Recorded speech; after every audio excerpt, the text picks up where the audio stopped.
Muy buenos días para todos. Primero que todo, muchas gracias por acompañarnos esta mañana.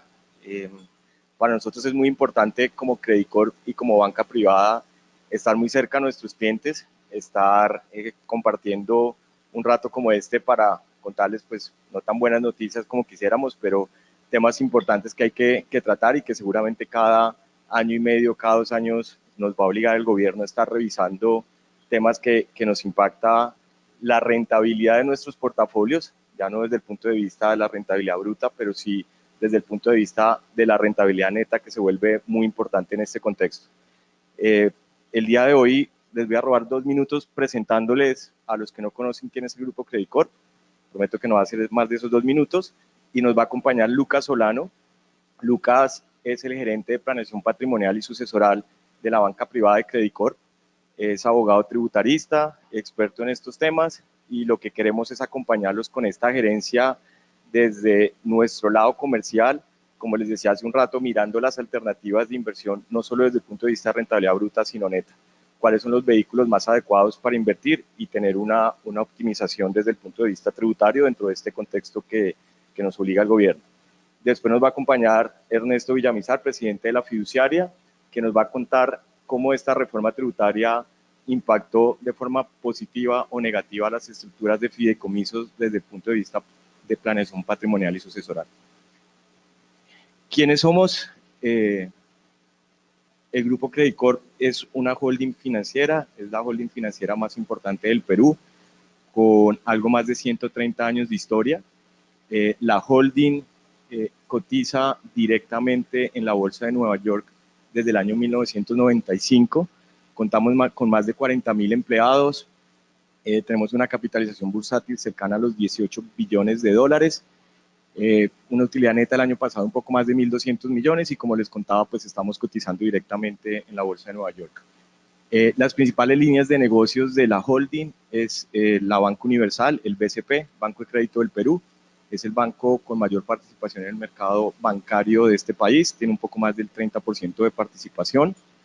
Contamos con una segunda línea de negocios que es seguro y pensiones, con compañías también líderes en este país, la compañía de seguros Pacífico y Prima como el primer fondo de pensiones de Perú.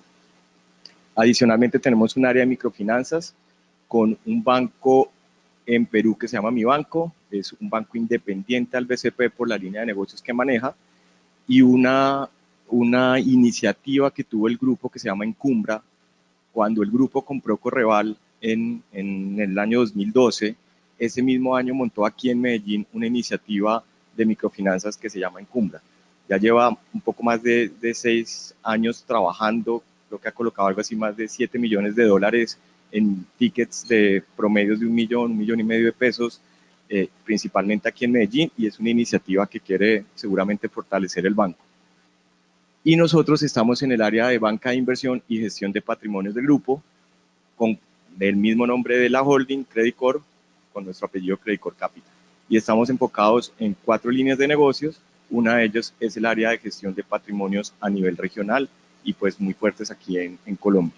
Y aquí es donde estamos ubicados. Queremos acompañarlos, como les decía hace un rato, en todo el tema de inversiones, pero desde el punto de vista también entendiendo el patrimonio y cómo les afecta todo este tema de estructuras dentro de esa gestión.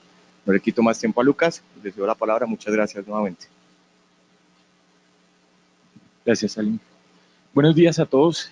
Mi nombre es Lucas Solano, yo soy abogado y soy el gerente de gestión patrimonial en Credicorp Capital.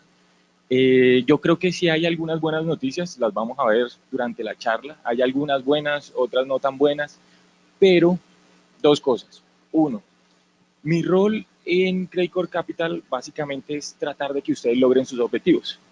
No solo en materia impositiva, sino también viéndolo desde un punto de vista sucesoral, que es un tema muy clave dentro del proceso de gestión patrimonial. Ese es uno de mis roles y básicamente yo quiero que lo logremos juntos, ya sea a través de Credicorp o por fuera de Credicorp, acá en Colombia o en el exterior. Y ese básicamente va a ser mi rol con ustedes a futuro. El segundo punto, voy a ser súper concreto. Yo sé que muchos de ustedes ya han visto, han escuchado, han leído la norma y quiero ser súper concreto, quizás llegar a los puntos claves que trae la reforma. Obviamente no vamos a abarcar todo, tenemos un espacio limitado, pero lo interesante de esta charla es, uno, vamos a ir muy concretos a los temas, y dos, vamos a aterrizarlo en un tema que me parece a mí muy interesante, y es el de la fiduciaria. Entonces, les propongo que arranquemos. Vamos a ver algunos retos, oportunidades y de qué se trata. Pero, ¿cómo lo vamos a ver?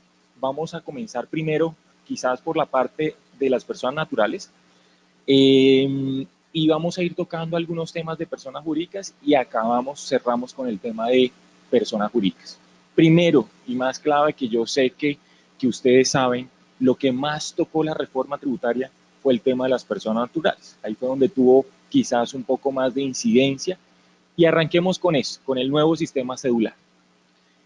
Esto que ustedes están viendo acá es la depuración que trajo la ley 1819 en el año 2016.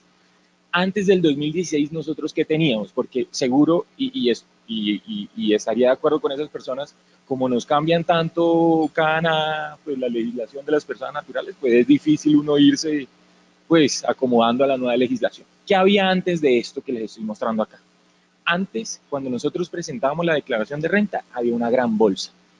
Había una gran bolsa en donde yo sumaba todos mis ingresos, restaba todos mis costos, gastos, deducciones, rentas exentas, todo dentro de una misma bolsa. ¿Qué propuso la reforma tributaria? La reforma dijo no, la del 2016. Dijo, ley 1819 dijo, no señor, no vamos a depurar todo dentro de una misma bolsa, vamos a crear 5 cédulas. 5 cédulas que son unos cajones, que son unas bolsas, en donde separó cada uno de los ingresos que pueda tener la persona. Entonces estaban separados por ingresos laborales, que ahí van los salarios, honorarios, separó los intereses, rendimientos financieros, arrendamiento, todas las rentas de capital en una cédula específica. Creó esa cédula no laboral, que básicamente fue una cédula residual, en donde todo lo que no cabía dentro de las otras cédulas se metía ahí. Separaron las pensiones, obviamente, y crearon el impuesto a los dividendos de personas naturales, que hasta el 2016 y hasta hace 30 años atrás no teníamos ese impuesto a los dividendos para personas naturales. ¿Cómo quedó después de la ley de financiamiento? Que ahí hay que tenerlo claro, es ley de financiamiento. En principio no es una reforma tributaria, pero todo su contenido es una reforma tributaria. Quedó así. Mire, de nuevo, estaba así. Estaba así, espera, está bloqueado. Estaba así, las 5 cédulas, ¿no? Que acabamos de ver. Y pasó a esto. Pasó a esto. Se ve muy parecido, pero obviamente tiene sus diferencias. Esta cédula general que estamos viendo acá incluye 3 grandes rubros. 3 grandes rubros. Incluye salarios, honorarios, incluye rendimientos financieros, arrendamientos y demás, e incluye la cédula no laboral, que es la que les hablaba de otros.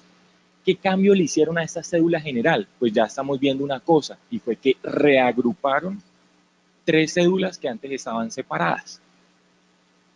¿Con qué fin? Con el fin de quizás esto que está aquí abajo. Este fue uno de los cambios más importantes que trajo la reforma para esta cédula en especial. Le subió la tarifa del 0 al 39%. Es progresiva, ¿no? Y ya la vamos a ver cómo quedó escalonada. Pero este fue uno de los grandes cambios que hubo para esa cédula general. ¿Eso qué implica? Que si yo tengo ingresos por salarios, pero también tengo un CDT que me genera mis rendimientos, pues va dentro de esa cédula y se depura en conjunto. ¿Qué dejaron por separado? Dejaron por separado el tema pensional, que si aquí hay personas que están pensionadas, deben saber que el tema pensional de la mesada pensional continuó siendo exenta hasta el mismo límite que conocemos, que son 1000 VTs exentas, que es una cifra bastante alta mensual, son 34 millones de pesos mensuales. Y en el caso de los dividendos, pues también la dejaron separada, pero ahí aumentaron la tarifa. ¿Qué teníamos antes de esa ley de financiamiento? Básicamente había una tarifa que iba del 0, 5, 10, pero esta dijo no, o es 0 o es 15, y es 15 cuando supera 10 millones de pesos en dividendos para la persona natural. Veamos esta cédula general que es clave, como que la tengamos claro, y vamos viendo ejemplos y vamos llegando a donde queremos llegar. Entonces esta es la cédula general: salarios, intereses, rendimientos y arrendamientos y otros ingresos. ¿Qué puedo restar con este nombre que está aquí de ingresos no constitutivos de renta? Pues yo tengo que cotizar a la seguridad social, porque tengo un actor muy importante que se llama hoy en día UGPP, y si no me ven cotizando, pues ya sabemos qué pasa. Tenemos este rubro que son costos y gastos, pero estos costos y gastos, ojo, retomando un poco de la legislación pasada, que tengan relación causal, pero solo en estas dos cédulas. Entonces las separan, pero las dejan juntas. Es un sistema interesante que hay que ver cómo sale también en el formulario, pero esos costos y gastos en principio van directamente relacionados con la actividad productora de renta. Entonces, un ejemplo: si ustedes tienen un inmueble arrendado y por ese inmueble les tocó darle una mano de pintura porque ya estaba, pues, como regular, eso lo pueden tomar aquí, como costos y gastos. Rentas exentas y deducciones: 90 millones de pesos completos, y si tienen intereses de vivienda, pues también se los puede tomar como rentas exentas y deducciones, lo que hace interesante el ejercicio para los rentistas de capital este año. ¿Qué vemos aquí? Vemos un ahorro, pues que no es el más importante, pero es un ahorro que puede ser interesante. ¿Cuál es un reto? ¿Cuál es un reto muy importante? Y durante la charla vamos a ver quizás las soluciones ya vimos una oportunidad que puede ser interesante, pero donde hay un reto muy importante que hay que trabajarlo desde ya por lo siguiente: estamos en el año grabable 2019, pero en este año presentamos la declaración del 2018 con las reglas del 2018, pero este año ya están dando que voy a presentar el próximo año. ¿Y cuál fue uno de los cambios más claves que trajo la reforma tributaria para las personas naturales rentistas de capital? Ese es un tema que es muy clave, y es el componente inflacionario. Para los que no lo sepan, que yo sé que lo saben muchos porque es un tema que jugaba un rol muy importante, el componente inflacionario era un componente que reconocía la realidad de la inflación en Colombia. Entonces, ¿qué pasaba? Si yo, por ejemplo, tenía un CDT y ese CDT me pagaba a mí un rendimiento, pues el gobierno decía: oiga, de esos rendimientos que le estoy pagando a usted, una porción corresponde a inflación, y por lo tanto, esa porción que corresponde a inflación, pues usted se la puede restar en su declaración de renta como ingreso no constitutivo. ¿Qué pasó con esta reforma tributaria? Dijo: no va más el componente inflacionario para las personas naturales. Esto solo aplicaba para las personas naturales. Entonces, veamos este ejemplo. Una persona recibía en el 2018 rendimientos financieros provenientes de un CDT, 400 millones de pesos. Los mismos en el 2019, está al día con la UGPP, pero aquí vemos el componente inflacionario. El componente inflacionario para el 2018 está en el orden del 60%. Antes de ver ese número allá, por ejemplo, si a mí me pagan 100 millones de pesos de rendimientos, yo me restaba en la declaración de renta 60 millones de pesos, tributando solo sobre 40. En este caso acá, estoy multiplicando 60 por 400 y me lo resto con esta naturaleza, que es ingreso no constitutivo de renta. Me quedan 97 y terminaba pagando 15. ¿Qué pasa para el 2019?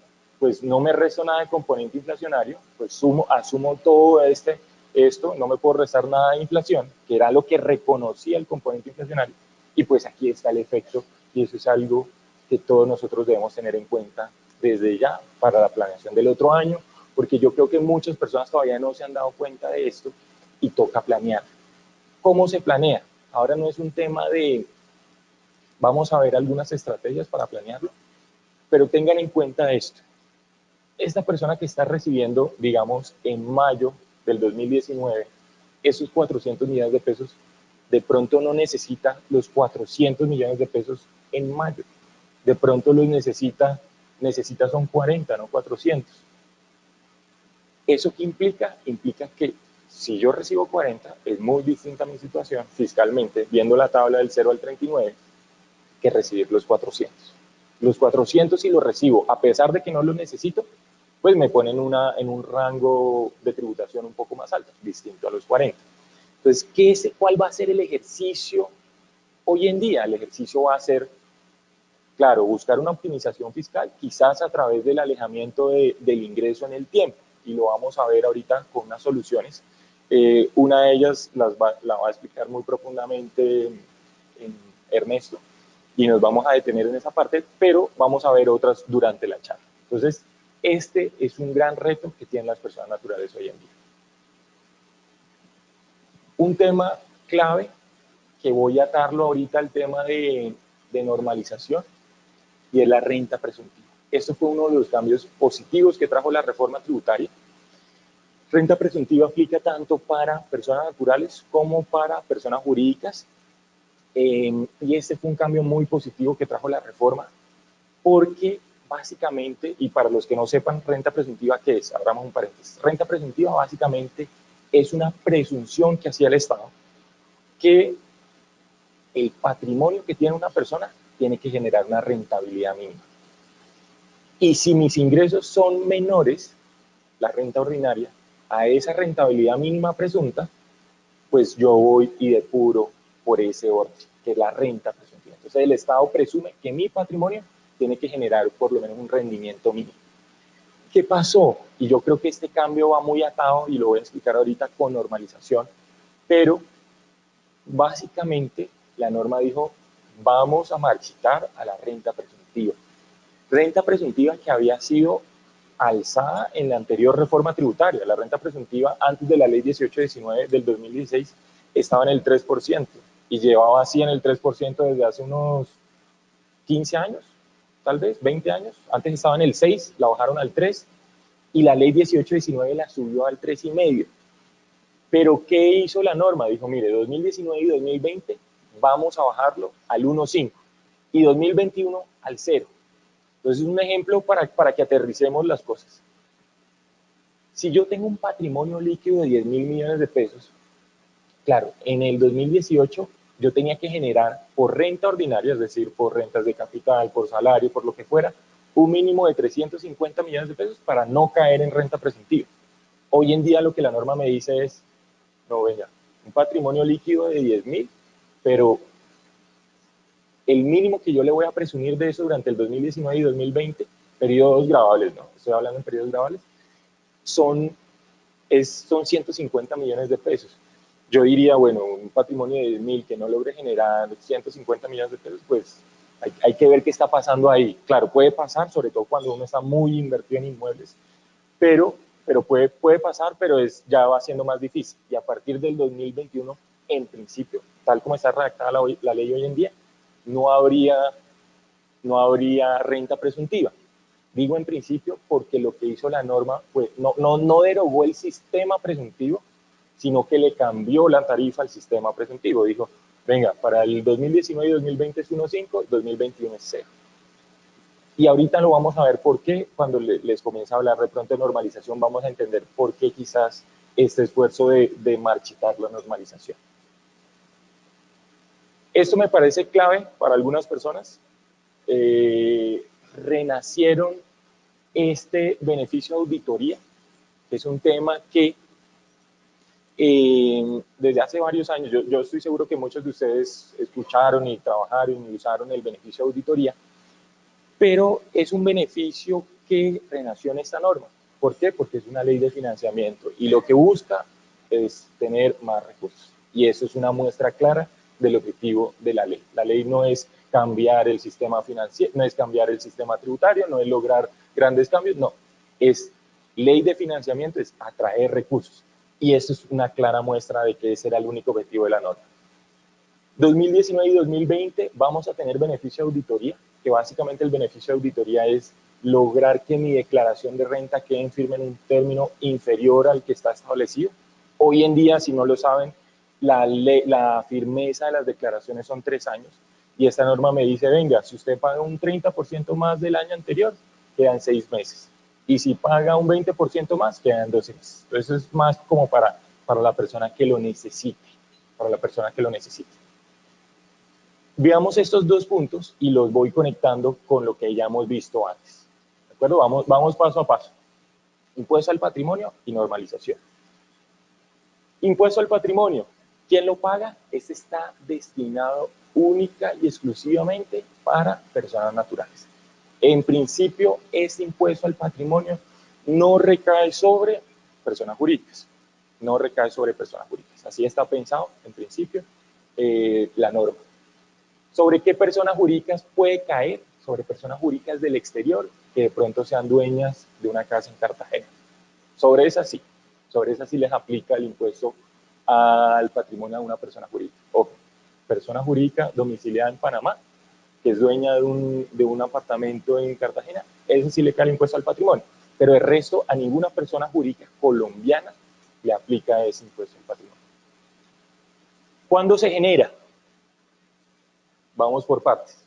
Patrimonio líquido superior a 5.000 millones de pesos. No patrimonio bruto, patrimonio líquido. El patrimonio líquido, ¿cómo se obtiene? Restando 5.000, en mi ejemplo. Yo tomo mi patrimonio bruto, resto deudas, me da el patrimonio líquido. En este caso puntual, que la persona está en los 5.000 de patrimonio líquido, se activa el impuesto. O patrimonio líquido. Un caso para entender si sí o no. Entonces, si yo tengo un patrimonio de 5.200 y 200 millones de pesos, 200 millones y 1.000 pesos de deuda, mi patrimonio líquido queda en esto. ¿Aquí se activa el impuesto? Pues no. De pronto la DIAN le pregunta, muéstreme esa deuda. Yo quiero ver esa deuda y muéstreme la que sí la tiene con fecha cierta ante una notaría, pero bueno. En este caso particular no. En el patrimonio líquido en 4.999 no hay el impuesto al patrimonio. ¿Qué puedo restar? Entonces, aquí vamos a ver algo muy importante. Vamos a ver tres cosas. Uno, la vivienda, que le subieron un poquito, a lo que uno se puede restar, que son 462 millones de pesos, aun cuando aquí dijeron vivienda, habitación. Si usted no vive ahí, no se la puede restar. Si vive ahí, sí se la puede restar. Si cuesta 1.000 millones de pesos, solo se puede restar 462. Si cuesta 300 millones de pesos, se resta 300. El tope son 462. Dijo, esta es una de las ventajas de la normalización que vamos a ver ahorita, y dijo, lo que usted normalice se puede restar la mitad en el impuesto al patrimonio, y ahorita se lo explico quizás con un ejemplo. Pero ¿qué no está viendo aquí? Ustedes no están viendo algo que era muy importante, y era básicamente, yo creo que todos lo saben, ¿qué no están viendo ahí? Acciones. Acciones no están viendo acá, en la presentación. ¿Y por qué yo ya no me puedo restar del impuesto al patrimonio las acciones de sociedades nacionales? ¿Por qué creen ustedes que no me puedo restar las acciones de sociedades nacionales? Porque el impuesto al patrimonio no recae sobre personas jurídicas. Si no recae sobre personas jurídicas, pues no tiene, pues en la lógica del gobierno no tiene sentido que las personas naturales se puedan restar esas acciones, pues ¿por qué? ¿Cuál era la lógica de poderme restar esas acciones? Pues que si la compañía estaba tributando en impuesto al patrimonio, pues que yo me pudiese deducir esa porción de participación. Entonces, por eso el año pasado ustedes no vieron a nadie corriendo a hacer compañías. Quizás vieron a mucha gente corriendo a decretar dividendos, pero no vieron a nadie corriendo a hacer compañías. Y por eso, ¿qué pasó el año pasado? El precio, ¿qué usualmente pasaba cuando había un impuesto al patrimonio? Las acciones en diciembre se subían y en enero de pronto descendían un poquito. ¿Qué pasó este año particular? Pues diciembre, enero, pasó justo lo contrario. Diciembre estaban como bajitas y enero le fue muy bien a las acciones. Yo creo que tiene mucha incidencia este tema del impuesto al patrimonio. Entonces ya sabemos, no se pueden restar las acciones. ¿Cuánto hay que pagar? Hay una tarifa del 1% fija, y esa tarifa del 1%, ojo, se calcula sobre la base gravable. En mi ejemplo, 5.000 menos 462 me da este valor de aquí, y pues pago estos 45 millones de pesos durante estos 3 años. Así funciona el impuesto al patrimonio. Así funciona este impuesto al patrimonio. Normalización. Estos dos van muy de la mano. 3 cosas van muy de la mano. Renta presuntiva, impuesto al patrimonio y normalización. Ese tema de la normalización definitivamente es una oportunidad que nosotros tenemos que contárselas. Obviamente la decisión no va a estar, nosotros los podemos guiar en ese proceso, claramente la decisión es de cada uno de ustedes. Y básicamente, ¿qué es normalización? Este nuevo impuesto de normalización es una nueva apuesta del gobierno, aprendiendo de todos los errores que tuvo la normalización pasada, haciéndola mucho más mejorada y buscando aquí sí lograr que los recursos lleguen a Colombia, se queden en Colombia de pronto durante algún tiempo, pero en verdad no es que se queden los recursos en Colombia, es tratar de que las personas normalicen esos activos. ¿Qué es normalizar? Es básicamente poner sobre la mesa los activos omitidos que tengan, los pasivos inexistentes que tengan y un nuevo elemento que es el saneamiento de activos. ¿Qué vemos acá? Entonces vamos por partes. ¿Eso para quién es? Eso es para personas que tenían activos omitidos al 1 de enero. Este impuesto de normalización básicamente lo que hace es, oiga, si usted quiere ponerse sobre la mesa, pues usted paga esto, paga este impuesto de normalización que aplica en 3 supuestos. Cuando yo tengo plata que no he declarado o tengo algún pasivo que este es el que menos ocurre, yo creo. Pasivos inexistentes. Y este tercero, que es un nuevo elemento, señores, esto no existía antes, el saneamiento de activos. El saneamiento de activos, básicamente lo que está tratando de aquí hacer la norma es subsanar un defecto que tenía la normalización pasada. ¿Cuál era el defecto de la normalización pasada? O defecto no, pues no dijo nada la norma. Y les voy a poner este caso. Con la normalización pasada, muchas personas normalizaron sociedades. Pero entonces, la discusión en la normalización pasada estaba en ¿qué normalizo? ¿El subyacente de 10 millones de dólares o el costo fiscal de mis acciones de 10.000 dólares? ¿Qué hizo una gran proporción de personas? Pues normalizaron el costo fiscal de 10.000 dólares de las acciones, no el subyacente de 10 millones de dólares. ¿Por qué sale la palabra saneamiento dentro de esa normalización? Precisamente para subsanar esa situación. Eso es lo que quieren hacer, subsanar esa situación, diciendo, porque esta norma sí dice, ojo, usted me normaliza lo que está debajo, el subyacente, no el costo fiscal de las acciones. ¿Cuánto hay que pagar? Esta es una de las razones por las que es positiva esta normalización, y es que, en principio, hay 2 tarifas, una tarifa plena y una tarifa reducida. La tarifa plena, pues aquí lo vemos en un ejemplo del 13%, sobre 2.000 millones de pesos serían 260, versus 2.000, la del 6.5, la mitad de la tarifa, 130 millones de pesos. ¿Yo cómo logro eso? Ese primer beneficio que me da a mí la norma. Pues básicamente lo que me dice la norma es, si usted repatria esos recursos a Colombia, usted va a tener la tarifa del 6,5%. ¿Yo cómo logro tener esa tarifa del 6,5%? Si lo traigo a Colombia. Pero es importante, y aquí yo digo, y siempre lo he sostenido, que esta normalización la pensaron muy bien, y es que este 6,5% aplica si yo lo traigo a Colombia, pero la norma no dijo por siempre. Me dijo, ¿usted tiene que traer esa plata por siempre? No. Dijo, usted la puede tener en Colombia invertida por un mínimo de 2 años. 2 años. 2 años muy bien pensados. Y lo hablamos ayer. Si la norma hubiese dicho 4, aquí nadie estaría pensando en normalizar. ¿Por qué? Por el miedo que tenemos desde que eligieron a nuestro presidente de quién puede ser el próximo presidente. Entonces, la norma salió muy bien pensada. Dijo, oiga, usted los trae a Colombia, pero por 2 años. 2 años en un periodo que todavía es Duque. Después de los 2 años yo puedo perfectamente llevarme mi plata para afuera nuevamente. Aquí, ¿dónde los podemos ayudar nosotros? Nosotros podemos ayudarlos en invertir esos recursos que traigan a Colombia, pero no solo ayudarlos a invertir esos recursos, sino que ustedes los tenían afuera, quizás porque los querían tener en dólares. Entonces, el subyacente de nuestros productos puede ser en dólares, y lo vamos a ver ahorita, para que precisamente ustedes logren tener ese esa moneda que ustedes estaban buscando.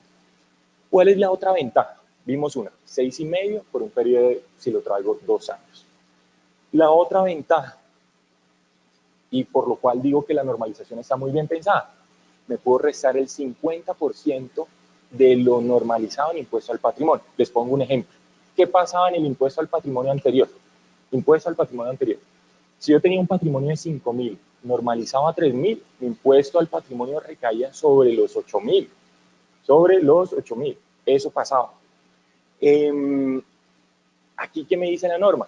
De nuevo, si yo traigo 5.000, no, tengo 5.000, normalizo 3.000, en impuesto al patrimonio me puedo restar 1.500. Eso quiere decir que termino pagando no sobre los 8.000 de la norma anterior, sino sobre 6.500. Eso genera una diferencia importante. Y hay una tercera razón, y ya les voy a contar por qué esta norma les voy a contar qué estoy pensando sobre la norma futura. Una tercera razón, y era lo que les contaba de renta presuntiva.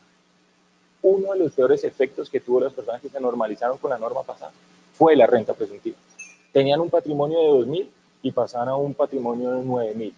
Pues, ¿qué iba a pasar? Pues la renta presuntiva iba a entrar a actuar y, lógicamente, iba a tomar su efecto y las personas quedaban pagando por renta presuntiva cuando pagaban por renta ordinaria.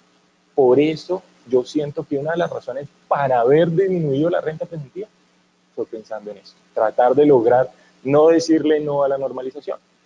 ¿Qué pienso yo que va a pasar precisamente por todas estas ventajas? Es muy posible que la Corte Constitucional entre a estudiar la norma, ¿cierto?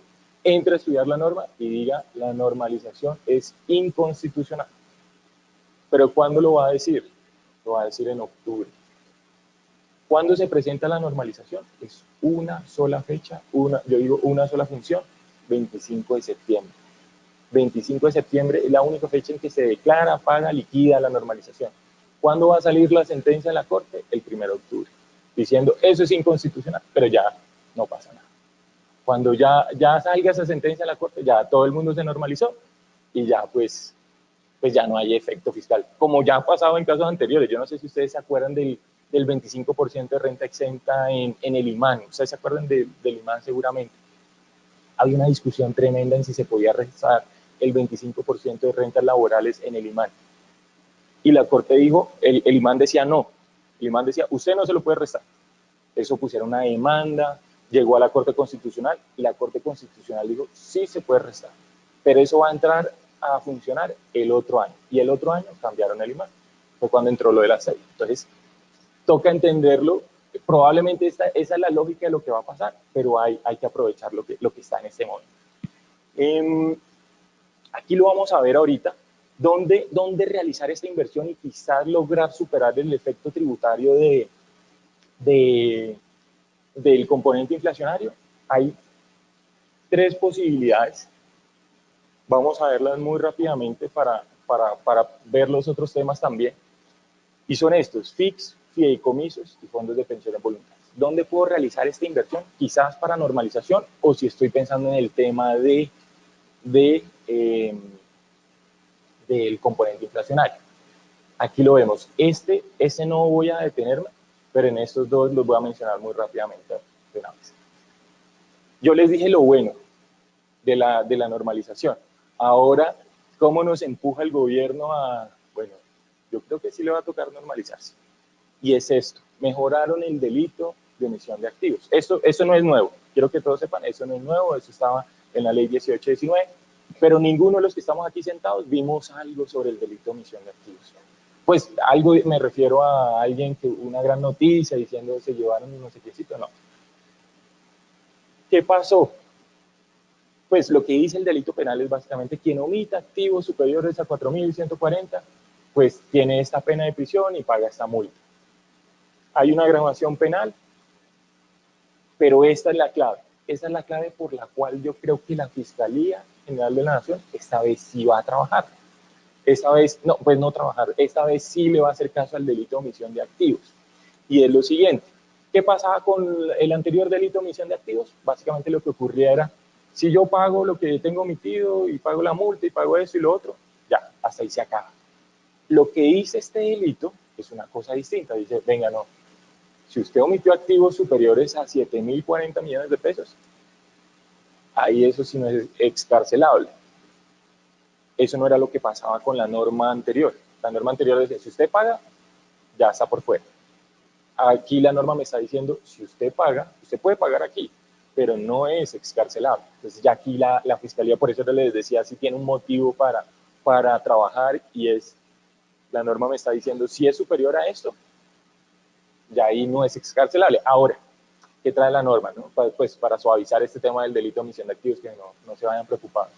Y es, tiene que ser iniciada por el director de la DIAN o por alguno de los que él determine. No es que sea automático. En principio debería ser automático, pero todavía no es automático. Funciona en la medida en que pues el director de la DIAN o alguno de los que él determine inicie esa acción penal. Pero hay que tenerlo en cuenta. Yo creo que es un tema, la extinción de la acción penal, que hoy en día tiene un monto que ya no es excarcelable, hay que tenerlo en cuenta pues, para las declaraciones futuras. Me voy a detener brevemente sobre eso para pasar a ver personas jurídicas e impuesto al consumo, que veo que en Medellín el tema del impuesto al consumo es un tema que pega mucho, pues que les importa mucho acá. Breves soluciones. ¿Cuáles son estas soluciones? ¿A qué son estas soluciones? Son soluciones básicamente a el reto que yo les decía, que era la eliminación del componente inflacionario, que me parece muy duro, y una respuesta a las personas que normalicen activos. Entonces, ¿por qué esto es una solución? Estos son los fondos de inversión colectiva, que ustedes lo conocen de pronto como carteras colectivas. Pueden ser una solución por lo que yo les decía hace un rato.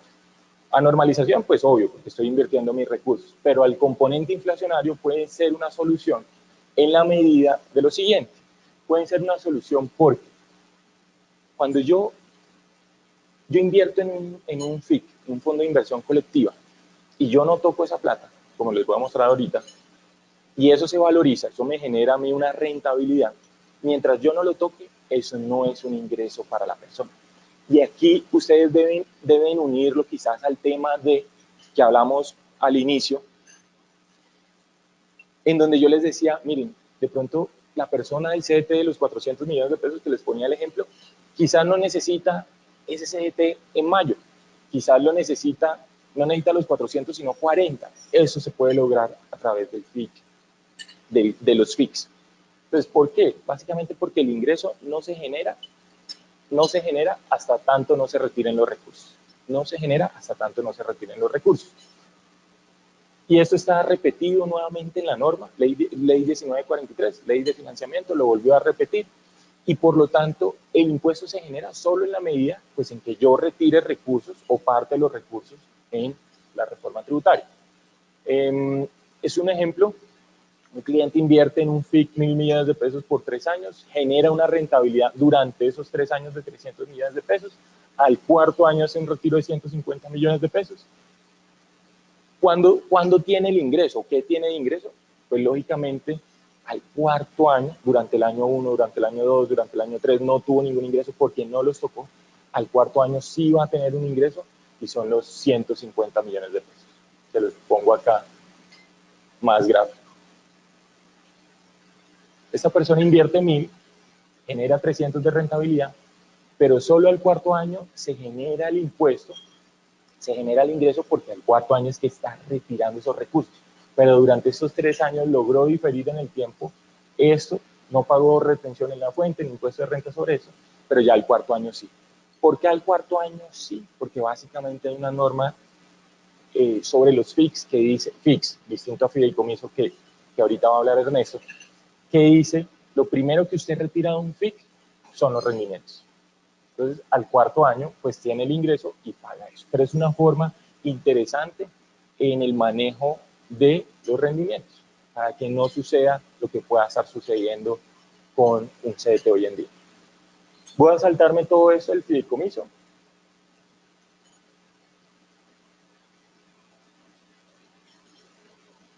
Y paso a ver esa última solución. ¿Cuál es esa otra posible solución? Acuérdense, estamos hablando de una solución a la inversión que me dice a mí la normalización, en el caso de estar en normalización, y una solución al tema de el componente inflacionario. ¿Qué pasa con los fondos de pensiones voluntarios? Básicamente ocurre algo muy similar a lo que les contaba a los FIX, y es hasta tanto yo no retire, no hay ingreso fiscal para la persona natural, no hay ingreso fiscal, y eso lo volvió a repetir la DIAN en un concepto general unificado del año pasado, un concepto de unas 80 páginas, en donde dijo, mire, la valorización que hay en un fondo de pensiones voluntarias no es un ingreso tributario para la persona. ¿Esto qué implica? Pues que mientras yo tenga la plata ahí metida, eso no me genera a mí un ingreso fiscal por el cual yo tenga que retirar. ¿Por qué se vuelve interesante quizás pensar en ese fondo de pensiones voluntarias de Credit Corp? Porque, por lo siguiente, cuando yo hago un retiro del fondo de pensiones, ese retiro es proporcional a capital y rendimientos. Y aquí les digo, ojo, póngame atención en este ejemplo un segundo. Cuando yo deposito 1.000 millones de pesos en el fondo de pensiones y eso me genera una rentabilidad, para hacer el cálculo fácil, de 100 millones de pesos, y yo digo, yo no necesito los 1.100, yo necesito solo 100. ¿Qué pasa? El fondo viene y me entrega mis 100 millones de pesos para comprar un carro, para irme de viaje, para comprarle una cartera a mi señora, lo que sea. De esos 100, lo importante es saber cómo están distribuidos. De esos 100, me los dan a mí parte capital, parte rendimientos.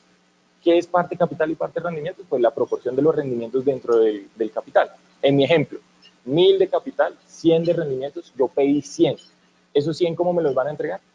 90 millones van a ser capital y 10 millones van a ser rendimientos.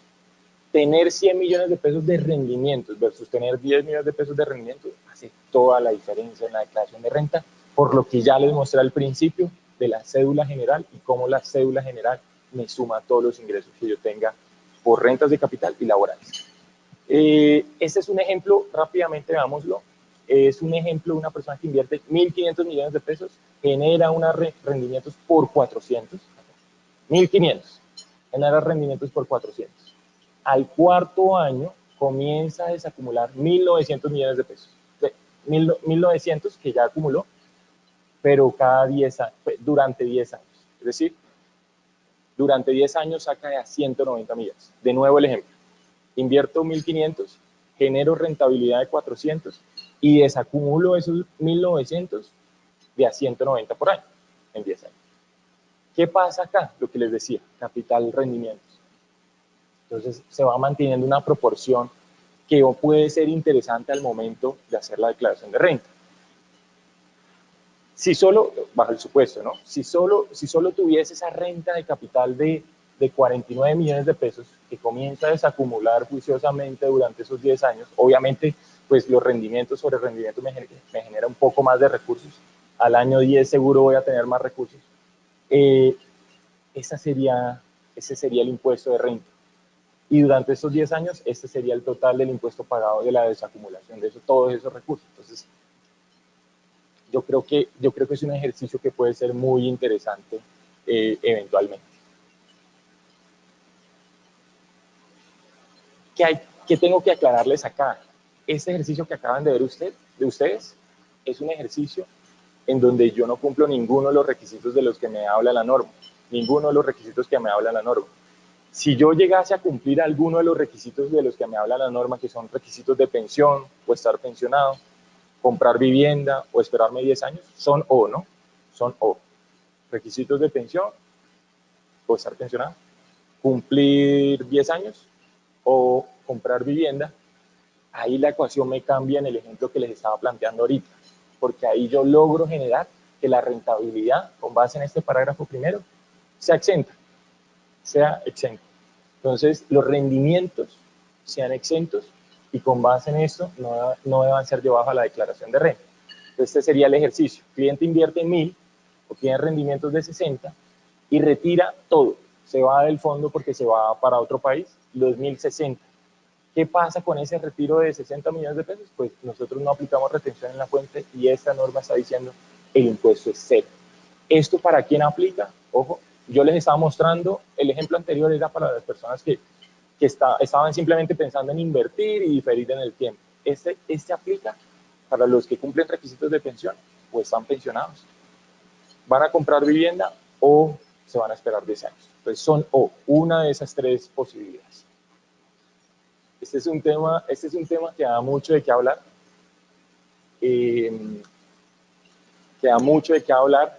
Es un tema que yo no tengo las respuestas a la mayoría de preguntas que ustedes tienen, porque es un tema que está en desarrollo. Es un tema que está en desarrollo.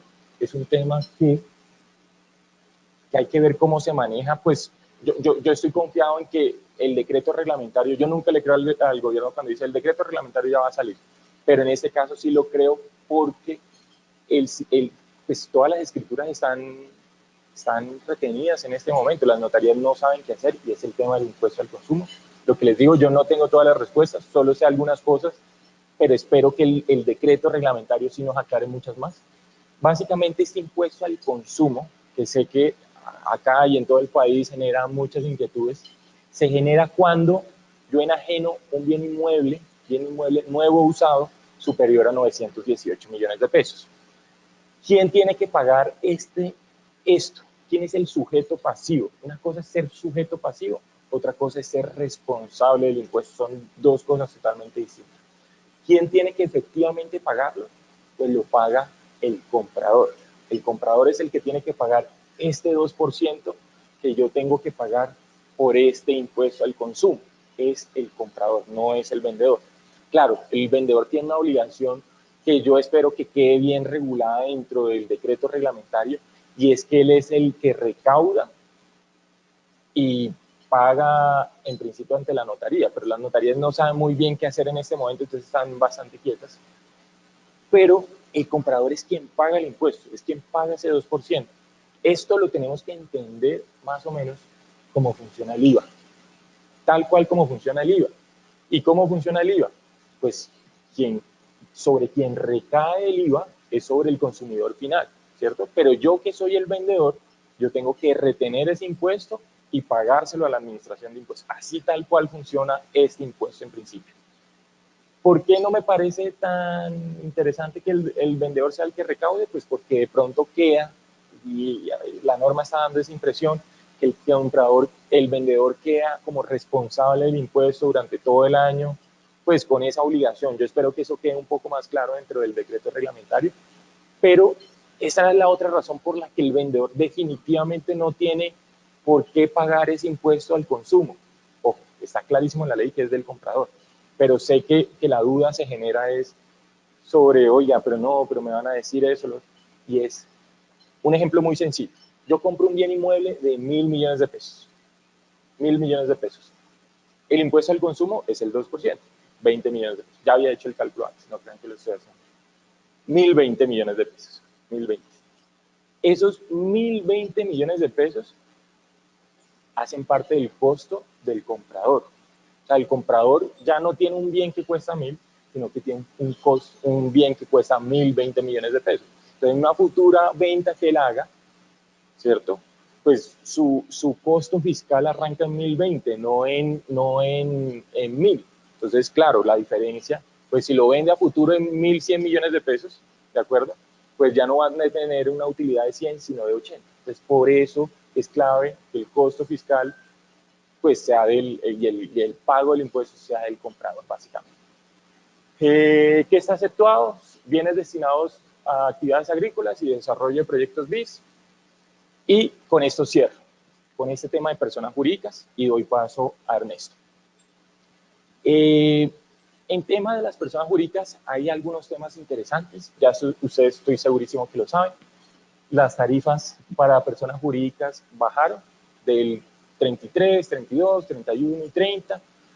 Yo creo que se van a mantener así, pues porque incluso en las anteriores se mantuvo esa reducción. Ahora, no podemos olvidar que esto es una reducción futura, pero subieron el impuesto a los dividendos de las personas naturales del 0,510 al 15%, ¿no? Hay que tener en cuenta que sí, nos están bajando aquí, pero también nos están subiendo por el otro lado, que no podemos olvidar. Interesante que salió en la reforma positivo para las personas jurídicas. Está el caso del 50% del ICA y el 100% del IVA en los activos fijos reales productivos. ¿Por qué les digo que es interesante? Porque básicamente lo que me está diciendo la norma, por ejemplo, en el caso del ICA, es que ya dejó de ser deducible a pasar a ser descontable. Y eso tiene toda una diferencia. Deducible es que yo me lo deduzco dentro de mi depuración de la renta. Descontable es que es impuesto contra impuesto. Yo lo llamo impuesto contra impuesto. Y es, mi impuesto de renta va a pagar 15 millones de pesos y yo en ICA pagué 2, ya es como si tuviera una retención de 2. Entonces yo digo, oiga, 15 menos 2, tengo que pagar 3. Por eso es que se vuelve muy interesante, porque va directamente contra el impuesto y es un cambio muy positivo.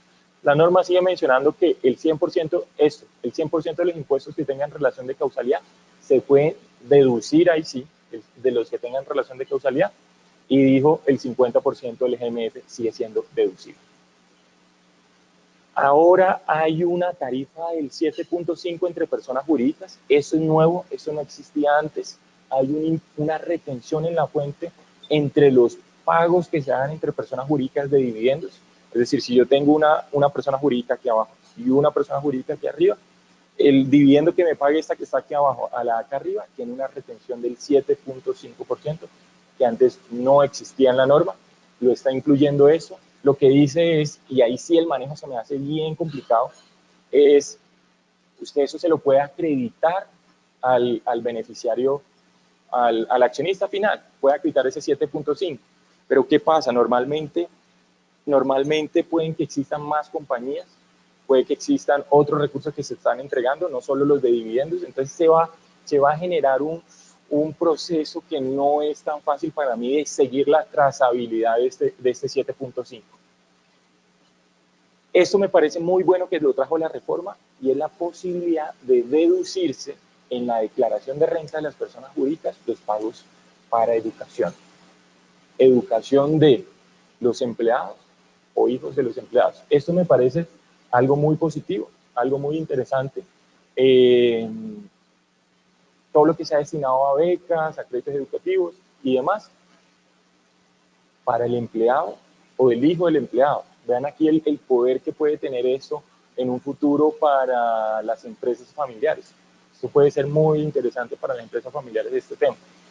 Y ya cierro con esto, es el simple. El simple me parece una de las cosas muy positivas que trajo la reforma.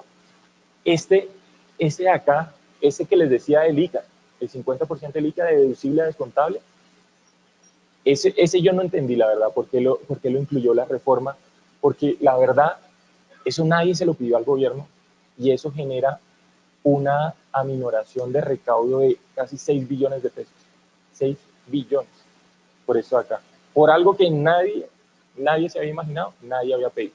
Ese de acá sí me hace todo el sentido porque la verdad el simple es un sistema que sí busca ser simple y sí busca ponerle las cosas fáciles a personas naturales y personas jurídicas, en donde básicamente sobre el ingreso bruto yo cobro una serie de tarifas que van desde el 2% hasta el 11%, del 2 al 11 sobre el ingreso bruto.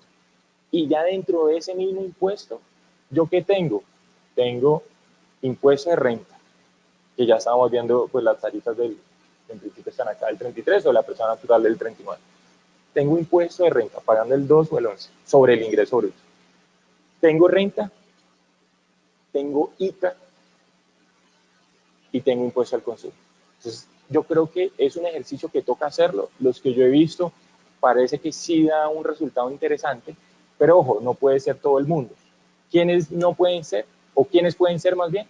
Los que tengan ingresos que oscilen entre 0 hasta 2.620 millones de pesos. Si mi compañía genera más de 2.620 o yo como persona natural genero más de 2.620, ya estoy por fuera del CIF. No puedo pagar el CIF. Muchas gracias a todos por el día de hoy, por esta mañana. Voy a dar paso a Ernesto, se nos acabó el tiempo, yo creo que debemos seguir con la presentación. Pero sí, aquí había una pregunta. Ok, el tema del valor comercial es importante, pero no podemos olvidar que no fue derogado el tema del costo fiscal como costo fiscal, como autoavalúo, como el avalúo y el costo de adquisición. Es decir, esos costos fiscales para mí siguen existiendo. Lo único es que la DIAN pues ya me está metiendo cierto temor y me dice, venga, usted puede tomar como costo fiscal de venta lo que le costó, lo que está en el predial, o lo que usted autoavalúa, que ese era el que querían tumbar con más fuerza. Lo que dice es, venga, si la DIAN descubre en una lista de precios, en bases de datos, en toda esta serie de cosas, que el precio puede ser mayor, puede ser usted debió haberlo vendido por un precio mayor. Yo qué siento en este momento, eso es algo que la DIAN siempre ha tenido a la mano, la verdad, ellos siempre han tenido ese tema de esa posibilidad a su mano, sino que la están recalcando en la norma, como para decir, oiga, no me vendas por debajo de la mesa. Es básicamente el objetivo, y va a ser básicamente el objetivo de los notarios, sobre todo. Los notarios, si usted le dice, oiga, comercialmente eso vale 800, usted lo está vendiendo en 700, el notario ahí no sabe la diferencia entre eso. Va a decir es, cuando el costo fiscal suyo sea de 700, pero usted lo está vendiendo en 400, ahí sí el notario puede alzar la mano. Ese va a ser el único caso en el que el notario va a decir, esta persona, porque ahí sí tiene la obligación, esta persona está vendiendo por debajo, pero va a ser por debajo, yo creo, del costo fiscal. Así como igual el tema de el acta juramentada que está dentro de las escrituras públicas, yo creo que es un tema en donde eso ya existía. Eso era un delito que ya existía, eso no es nuevo. Ya teníamos un delito que era el delito de falsedad en documento público, pero lo volvieron a recalcar, como para decir, pilas que esto sí existe, pilas que eso lo voy a estar vigilando ahora. Es más como un mensaje de alerta como para no infravender los recursos. A nivel de notario en ese momento no tengo nada. Los notarios están, lo que les decía durante la charla, los notarios están súper quietos con ese tema. Sí, señor. Sí, es que la norma se expresa es con retención en la fuente, es trasladable en principio a la persona natural, lo que les decía, es más como para tener un anticipo de ese futuro 15, porque ¿qué iba a pasar? ¿Qué pensó la norma? Digo, en esto me lo van a comenzar a pagar entre sociedades y nunca la persona natural lo va a recibir, entonces lo van a dejar dentro de la persona jurídica. Entonces están diciendo básicamente, si lo llega a distribuir a una persona jurídica, reténgame esa porción ya anticipadamente, pero por eso precisamente dicen que se la puede descontar el accionista final. Mi temor, ¿cuál es? Que puede ser difícil llegar a esa persona final. O sea, que la trazabilidad de ese 7,5, porque pues ese dividendo, los dividendos que yo distribuyo a las personas naturales, no todos van a venir de un dividendo de una persona jurídica, sino de la misma actuación de la compañía. Entonces ahí es donde creo que puede ser difícil. Acá hay una pregunta y vamos para la de allá y damos paso a Ernesto. Entonces, la pregunta es, ¿qué pasa si vendo por debajo del valor? La norma, sí, real. Entonces, supongamos, la norma dice, venga, usted puede vender, yo le permito a usted fiscalmente tomar un valor inferior al del costo fiscal suyo del 15%.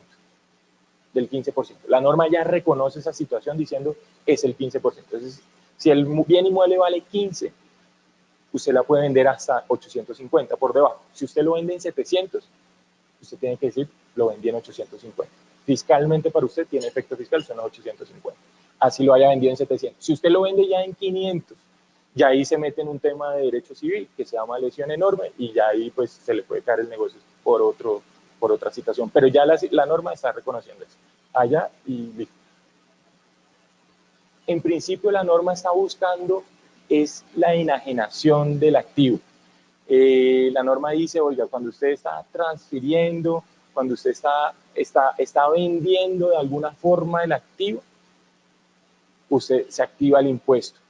Yo siento que ahí va a haber un buen desarrollo en el decreto, debido a que, por ejemplo, la norma dice, si usted vende derechos fiduciarios, que dentro del derecho fiduciario hayan inmuebles, la venta de ese derecho fiduciario pues tiene ocasión de ese 2%. Lo mismo pasaría con las acciones de una compañía. Si yo estoy haciendo eso para vender ese bien inmueble que no de pronto no me salga tan caro, eso es lo que está buscando la norma, pero yo creo que ahí tenemos que esperar un poco en el decreto reglamentario.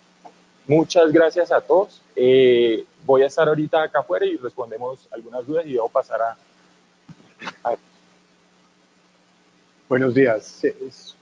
Para tema de metodología, yo sé que están llenos de preguntas.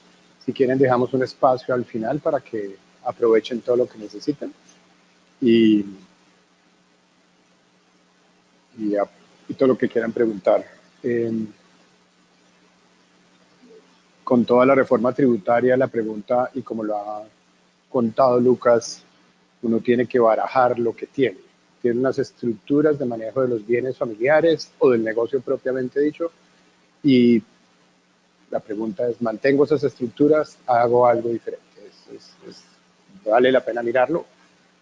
Y este ejercicio creo yo que no vale viene desde hace mucho tiempo, es cómo manejo mis estructuras. Y esto trata de responder en parte de esas preguntas. Bienvenido a hacerlo dinámico, si en la mitad tienen dudas, no hay problema.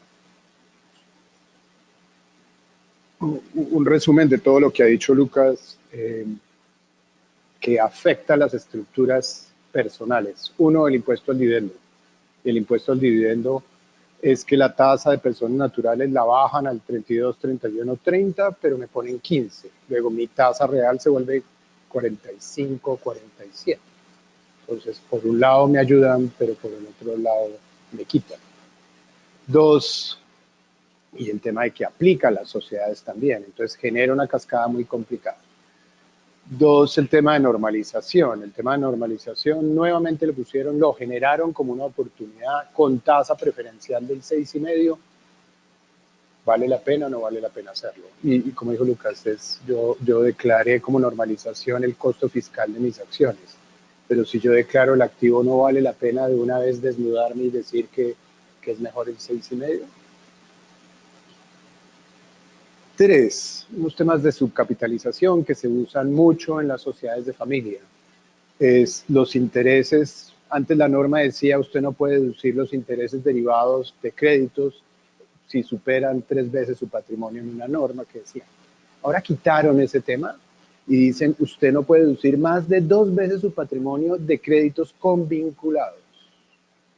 Entonces cuando yo le presto a mi sociedad de familia, tengo un entorno diferente de deducibilidad que toca mirar. Ya hablamos del impuesto de patrimonio, una norma que es importante, que es el tema de la venta de acciones o derechos en vehículos de inversión. La norma dice ahora, si usted va a vender las acciones de su compañía, no importa que las vaya a vender en 90 o en 100, si el valor intrínseco es 150, multiplique ese valor intrínseco por 1.3 veces y ese es su valor de venta, lo que le puede generar renta o ganancia ocasional. Lo obliga a un piso. Resalto que solamente es para lo que está ahí, acciones o derechos en vehículos de inversión. No estoy seguro que son derechos en vehículos de inversión, pueden ser muchas cosas. Ya hablamos de la renta presuntiva. Una cosa buena, mucho para personas naturales, se revive el tema de renta especial cuando uno invierte en hoteles. Tanto para personas jurídicas como personas naturales. Se quita la limitación de hoteles que fueran en poblaciones de menos de 200.000 habitantes. Por encima de 200.000 habitantes hay una opción de inversión con un beneficio tributario. El tema de las entidades controladas en el exterior, mi sociedad fuera, nuevamente tiene más limitaciones. Antes marcaban un tema de rentas pasivas, ahora meten un tema de rentas activas. Tener una sociedad controlada en el exterior cada vez va a ser más complicado. Un tema que también se usaba para planeación, las indemnizaciones de seguro de vida, hay una regulación especial que marcan ganancia ocasional. Antes era como un limbo, ¿no? Y estaban exentas supuestamente. Hoy es, si usted lo que hace es meter en una póliza de seguros 5.000 millones de pesos, pagando una prima de 5.000 millones de pesos, y usted genera el siniestro, eso es ganancia ocasional. Antes era exento. Los fondos de capital privado, los que usan esas estructuras, los limitaron, porque las familias los estaban usando como un mecanismo de planeación. Ahora, si usted quiere usar ese mecanismo de planeación, usted lo tiene que escribir en bolsa, usted no puede ser dueño más del 50% y usted no puede tener el gobierno si usted tiene un grado de consanguinidad hasta cuarto. Limitaron esa estructura. Tasa tributaria creciente, ya lo dijo, menor tasa tributaria, eliminación de componente inflacionario. Y la última, simplemente para no repetir, el régimen de holding. El régimen de holding bien armado, con una vigilancia especial de la DIAN, genera una exención al impuesto al dividendo. Eso es como el entorno que una familia, dentro de muchas cosas, afecta a la reforma tributaria. Ya lo dijo Lucas, el delito se ha vuelto más del tema de ocultamiento de bienes, es mucho más fuerte. Pero agrega un tema que antes no tenía, es la responsabilidad solidaria. Lucas y yo somos abogados, no ejercemos mucho, pero somos abogados. Supongo que aquí hay varios abogados que comparten nuestra bella profesión. Usted está asesorando al cliente para generarle este mecanismo de planeación tributaria, usted es solidariamente responsable. Ahorita no. Los fiduciarios. Usted está generando una estructura fiduciaria como un mecanismo de evasión para la casa. Me va a pedir más sueldo.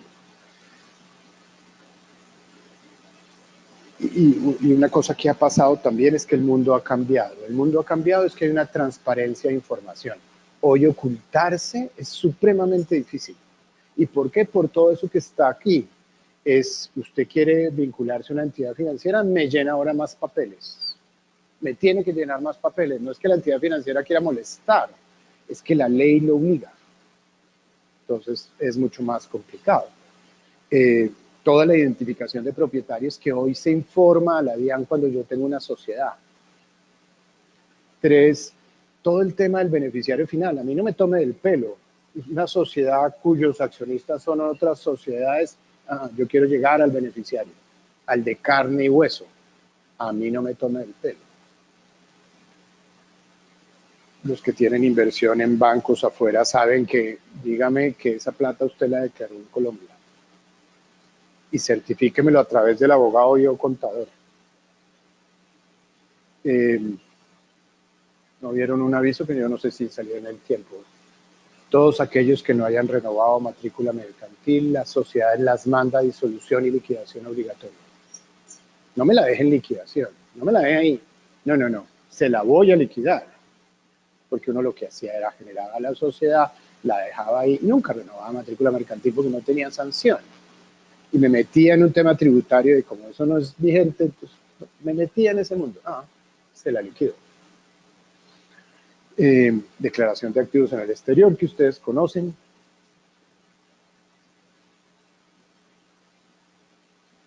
Ya les hablé de entidades controladas del exterior. Ya se limitan las deducciones desde la reforma tributaria en temas como los gastos de representación. Viene todo el tema de Panamá. Viene todo el fortalecimiento de la DIAN. Yo no hubiera hecho una reforma tributaria, yo hubiera puesto 10.000 sabuesos. Y esos 10.000 sabuesos lo que hacen es, coja todas las personas naturales, jurídicas de afuera, que tienen, por ejemplo, una inversión en inmueble en Colombia. Encuentro a mucha gente.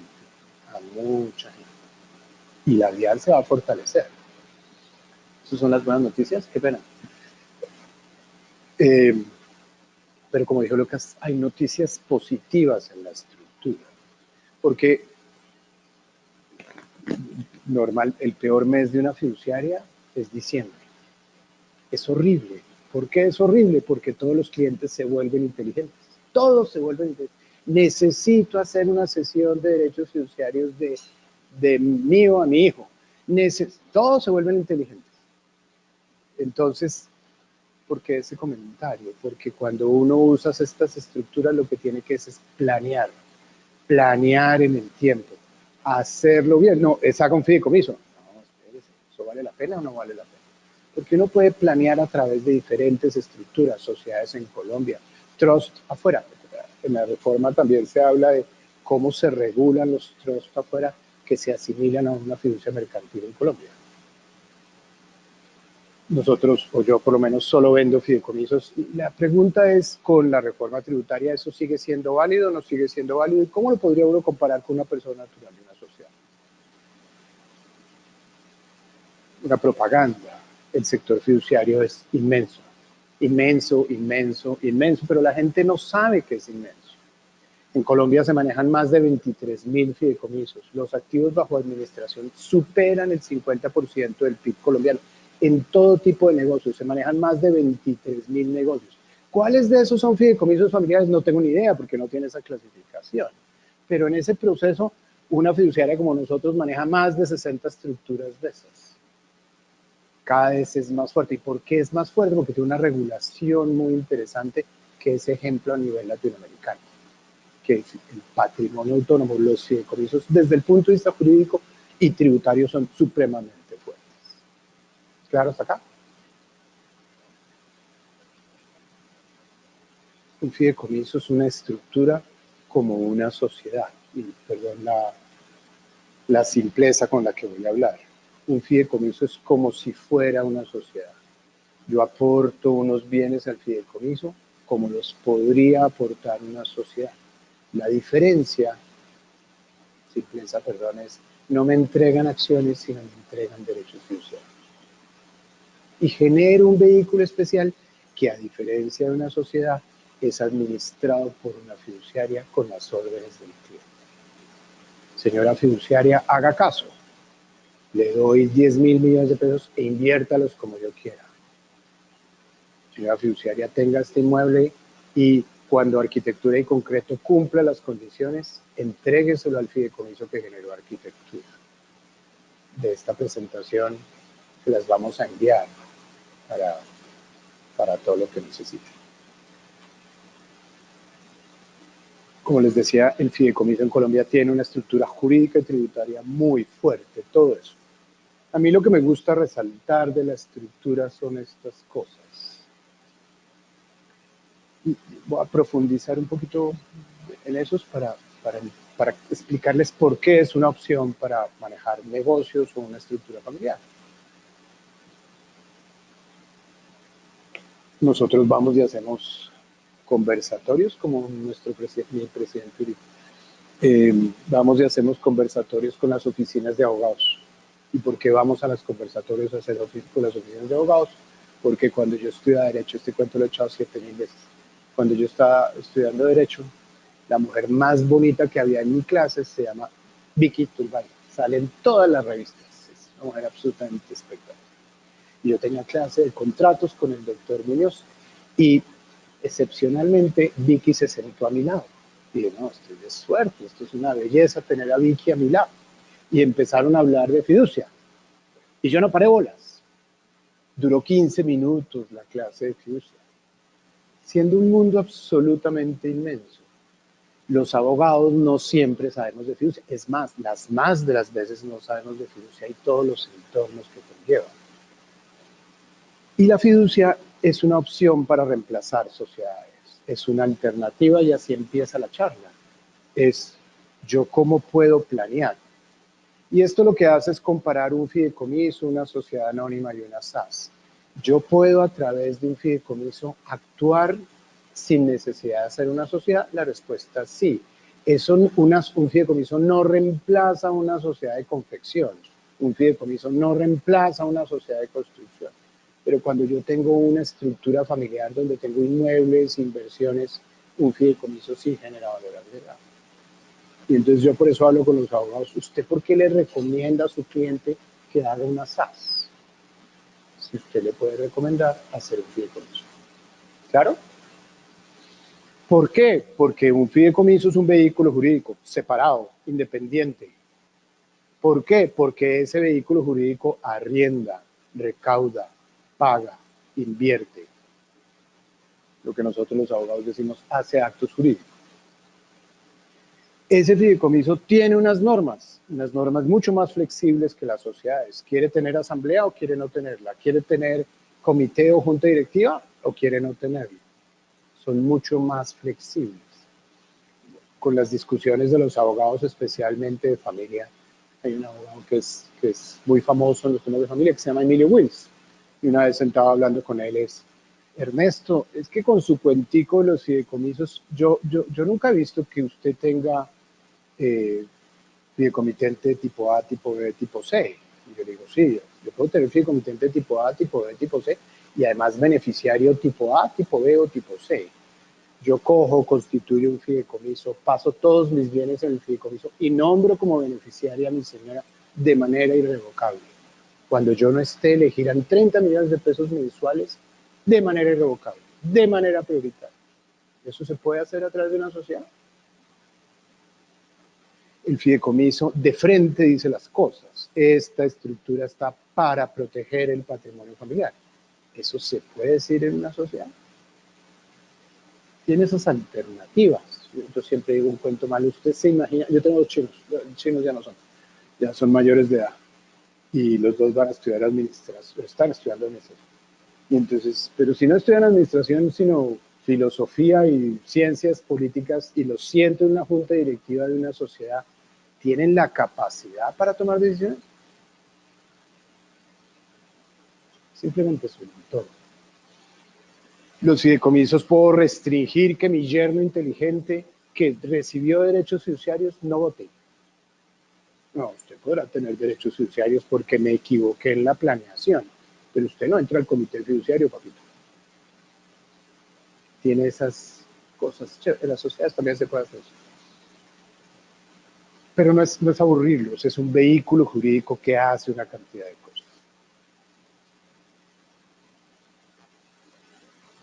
No me voy a detener mucho más aquí, pero el fideicomiso es asociativo, es que yo me puedo unir, mi señora y mis hijos y yo, para manejar un patrimonio familiar. Yo me puedo unir con 5 amigos para efectos de invertir en proyectos inmobiliarios. Asocia.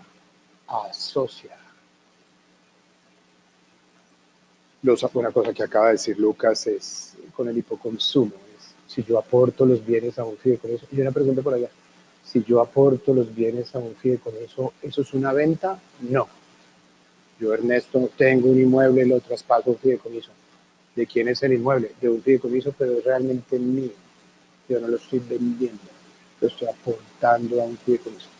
Y aportarlo a un fideicomiso es más barato, mucho más barato que aportarlo a una sociedad o venderlo. Pero si lo aporto a un fideicomiso y le vendo los derechos fiduciarios a arquitectura y concreto, tengo hipoconsumo. El decreto es una defecio, el proyecto de decreto es una defecio, entonces nos ha tocado trabajar con el mismo. Pero aportar un fideicomiso como para venderle arquitectura y concreto, estoy usando muchos ejemplos con arquitectura, es una alternativa para evitar promesas de hacer negocio. Me voy a ir acá. Ayer tuvimos una reunión donde el cliente está muy preocupado con la reforma tributaria y se va a ir donde el doctor Santiago Pardo a hablar de las implicancias, como dicen ahora, de las implicancias de la reforma. Yo le dije, pero ¿para qué va? Espérese los decretos reglamentarios porque mientras va a perder el tiempo. Hay una norma que no cambiaron en la reforma tributaria. Si yo vendo acciones, como ya les conté, 1.3 sobre valor intrínseco, valor mínimo. Si yo vendo derechos fiduciarios, no tiene ese limitante. Es más, tiene un beneficio, es que el costo fiscal ni siquiera es el 100% por el cual lo adquirí, es el 80% por el cual lo adquirí. Yo puedo vender, donar derechos fiduciarios por el 80% de su costo fiscal. Luego hace que el valor de la donación sea menor. ¿Y por qué traigo el ejemplo de Santiago Pardo? Porque Santiago Pardo, que es un tributarista de los más famosos, dice, si usted quiere hacer una sucesión, hágala a través de un fideicomiso. Porque si usted se muere, señor Villamizar, deja de pagar el 10 y paga el 2.4%. Cuando quieran ampliamos eso. En una estructura fiduciaria eso se genera. Si yo voy a normalizar activos, ¿es mejor normalizar activos a nombre mío? ¿O es mejor normalizar activos a través de un fideicomiso? Los fideicomisos, ya miraremos, generan una estructura de confidencialidad. Los fideicomisos no presentan declaración de activos en el exterior como las sociedades. Tengo un portafolio en UBS. Yo, Ernesto, ¿tengo que presentar una declaración de activos en el exterior? Sí. Yo meto ese portafolio en un fideicomiso. ¿Yo tengo que hacer la declaración de activos en el exterior? No. ¿Y el fideicomiso? Tampoco. ¿Por qué? Porque la norma está así. No debería, pero está así. Es un vehículo flexible. Lo que ya les eché el cuento del yerno inteligente. Es Yo determino reglas de funcionamiento. ¿Quién toma las decisiones? Mi hermano y yo somos dueños de una finca en Río Negro, 50-50. ¿Quién toma las decisiones? Pero si yo establezco una regla del fideicomiso, me quito ese nudo que es conversar con mi hermano para vender la finca en Río Negro. Fijo las reglas donde yo, la finca, obliga a mi hermano a actuar. Fija las reglas. Pero eso no solamente es para temas familiares, sino para temas de empresas, como he contado con el tema de arquitectura y concreto que se puede asociar con Londoño Gómez para hacer un negocio. O en todos los temas de consorcios y 4G, los fideicomisos se usan. No solamente es para temas familiares, es mucho más para temas empresariales. Son más confidenciales, no hay nada perfecto desde el punto de vista de confidencialidad en Colombia, pero los fideicomisos no se registran en Cámara de Comercio, no se registran en supersociedades. Los fideicomisos sí envían información a la DIAN, porque tiene que enviar la información a la DIAN, pero no somos públicos. Llega el periodista Coronel que cada día entra más y dígame, ¿de quién es el fideicomiso? ¿Usted quiere estar preguntando? Él sí puede ir a la Cámara de Comercio, a la fiduciaria no. No actas, no cierre, no asamblea en marzo, no revisoría fiscal, no contador. Tienen beneficios en esa estructura. Facilitan la vida en ese tema es protege de frente el patrimonio familiar, protege de frente el patrimonio. No invierta en, voy a poner un ejemplo feo aquí en esta ciudad, Factor Group. No, usted no puede invertir ahí porque está para proteger el patrimonio familiar. ¿Saben? Usted tiene un filtro que la fiduciaria le puede generar sobre la base de las inversiones. Es que mi yerno inteligente, esto es un negocio de la vida real, tiene un negocio de velas. Entonces, no, invertamos en velas. No, pase por el filtro fiduciario. Quien hace todo es la fiduciaria, si así se quiere, la contabilidad la lleva la fiduciaria, la fiduciaria recauda la fiduciaria, paga el IVA, paga los ICAs, genera esa estructura. Ah, es que yo tengo mi contador. Sí, eso puede pasar, pero para las personas generan esas estructuras. Tanto que le sacamos tarjeta de crédito a los fideicomisos.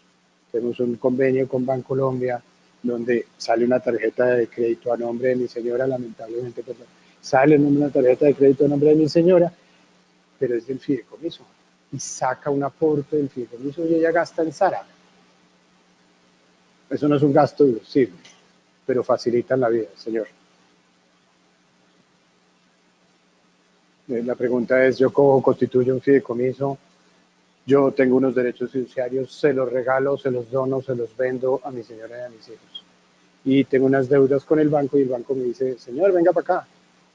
Entonces, los derechos fiduciarios míos son embargables. Si se los paso a mi señora y a mis hijos, la pregunta es a motivo de qué. Si es sin solventarme, me va a morir. Y la norma permite que cuando, para derechos fiduciarios, acciones inmuebles es, venga señor Dionisa, usted no se puede insolventar. La pregunta es, ¿a título de qué se los vendría a mi señora y a mis hijos? No, donación. Venta a plazo. Usted tiene una cuenta por cobrar contra ellos y entonces yo le puedo embargar la cuenta por cobrar entre ellos. Va a terminar en todo. Pero lo que está dentro del fideicomiso, con una sociedad, no lo puede embargar. Si yo tengo un inmueble dentro del fideicomiso, no, usted puede embargarme los derechos fiduciarios, pero acuérdese que le pago prioritariamente a mi señora 30 millones de pesos mensuales. Luego el banco me puede embargar los derechos fiduciarios, rematar los derechos fiduciarios, pero se somete a una regla del gobierno del fideicomiso, que es que primero le pagan a mi señora, usted haga cola. Perdón, ¿qué? Queda embargable mi derecho. Si el derecho no está a mi nombre, pues mire a ver si yo lo defraudé. Ojo con eso. ¿Okay? Ya les conté, yo tengo un gobierno. Quiero generar un comité fiduciario en mis días y después de mis días. El fideicomiso, mientras yo exista, ¿quién manda? Yo. O mi señora, realmente. Mi señora. Y después de mis días surge un comité fiduciario. ¿Cómo se nombra ese comité fiduciario? ¿Cómo se le dé la gana? Ah, venga, le ayudo, venga, le genero esa estructura, mire cómo lo nombramos. Usted quiere a su suegro ahí, o quiere un prohombre que esté registrado en la Cámara de Comercio, o quiere un abogado que sea experto. Dígame cómo lo quiere nombrar. genera un gobierno obligatorio para las partes. ¿No le gustó, señor yerno inteligente? El gobierno del fideicomiso dice eso, y usted se tiene que someter. Y sirven como mecanismo sucesoral, y ya les conté un poquito de eso. Yo tengo unos derechos fiduciarios y se los dono a mi señora y a mis hijos. Así empecé la charla. Planeo.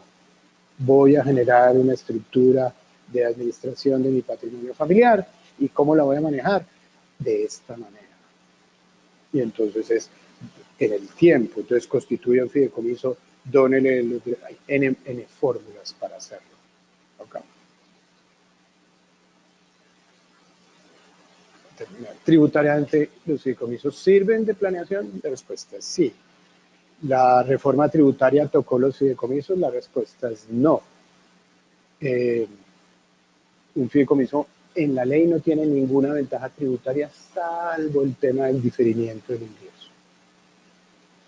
Los fideicomisos no son sujetos tributarios, no declaran renta. Como no son sujetos tributarios, no le pueden hacer retención, por ejemplo. Déjenme ponerles el ejemplo. Yo compro un local y ese local se lo arriendo al Éxito. A mi persona natural o sociedad, el Éxito me hace una retención del arriendo. ¿Sí? Porque él es gran contribuyente y yo no. Paso el local, lo meto en un fideicomiso. ¿Quién le arrienda al Éxito? El fideicomiso. El Éxito no le puede hacer retención al fideicomiso. ¿Por qué? Porque no es sujeto tributario.